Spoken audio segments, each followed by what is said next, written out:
మహిళ వేషం వేసి ఉన్నత ఉద్యోగాలు ఇప్పిస్తామంటూ విశాఖలో నిరుద్యోగులను మోసం చేసిన వ్యవహారం బయటపడింది. రైల్వేలో ఉద్యోగాల పేరుతో మోసం చేసి 12 నుంచి 15 లక్షలు వసూలు చేసినట్లుగా పోలీసులు గుర్తించారు. ఓ మిస్సింగ్ కేసు పెద్ద మిస్టరీని బట్టబయలు చేసింది. ఎస్ఐగా అవతారమెత్తి తన చేతిలో మోసపోయిన యువతినే బుట్టలో వేసుకుని ఆమెతో కలిసి అనేక మందిని దోచుకున్నాడు సస్పెన్షన్ కి గురైన సిఆర్పీఎఫ్ కానిస్టేబుల్. ఇప్పుడు ఈ వ్యవహారం విశాఖలో సంచలనం రేపుతోంది.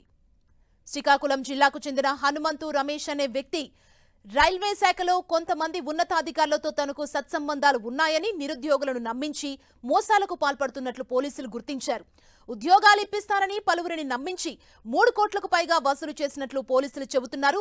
రమేష్ ముందుగా ఒక మహిళను వివాహం చేసుకున్నాడు. తర్వాత కొన్నాళ్లకు ఆ మహిళ సోదరిపై కన్నేసి ఆమెను కూడా వివాహం చేసుకున్నాడు.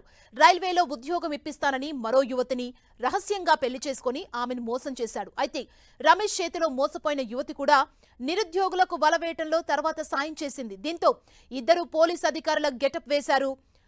ఉద్యోగాలంటూ నమ్మించి అందినంత నగదు కాజేసేవారని పోలీసులు చెబుతున్నారు. అభ్యర్థుల్ని నమ్మించేందుకు ఏకంగా రైల్వే వెబ్సైట్ ని క్రియేట్ చేశారు ఈ ఇద్దరు ఫేక్ పోలీసులు. దీని ద్వారా ఈమెయిల్స్ పంపి ఎరవేశారని పోలీసులు చెబుతున్నారు. ఆ తర్వాత నకిలీ నియామక పత్రాలను చూపిస్తూ మరికొంతమంది నుంచి డబ్బులు వసూలు చేసినట్లు గుర్తించారు. రోజులు గడుస్తున్నా ఉద్యోగాలు రాకపోవడంతో అభ్యర్థులు నిలదీయటం ప్రారంభించారు.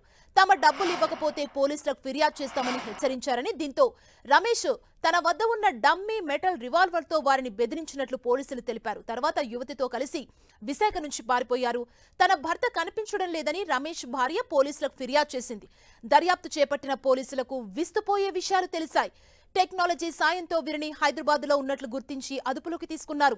ఇద్దరిని పోలీసులు రహస్యంగా విచారిస్తున్నారు. త్వరలోనే వీరిని అరెస్ట్ చేసి మీడియా ముందు ప్రవేశపెట్టనున్నారు.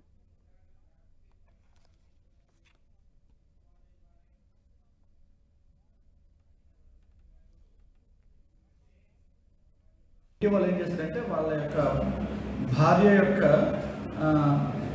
యొక్క తండ్రి రైల్వేలో డిఆర్ఎంలో పనిచేస్తున్నాడని, తను రిటైర్ అయిపోతున్నాడని, అతను కొన్ని పోస్టులు ఇప్పిస్తాడని ఎవరైనా కావాలనుకుంటే ఇప్పిస్తుండడంతో ఈ కృష్ణారావు వాళ్ళ అబ్బాయి కోసం అని చెప్పేసి, అదేవిధంగా వాళ్ళ యొక్క చుట్టాల బంధువులందరూ కలిసి ఒక 12 మంది కలిసి ఉద్యోగాలు కావాలంటే వీళ్ళందరి దగ్గర కూడా ఒక్కొక్క రేట్ చొప్పున అందరు కలిపి ఒక 85 లక్షల వరకు రూపాయలని వీళ్ళు తీసుకున్నాడు అనమాట. తీసుకుని వీళ్ళకి ఉద్యోగాలు ఇప్పిస్తానని చెప్పేసి నమ్మించారు.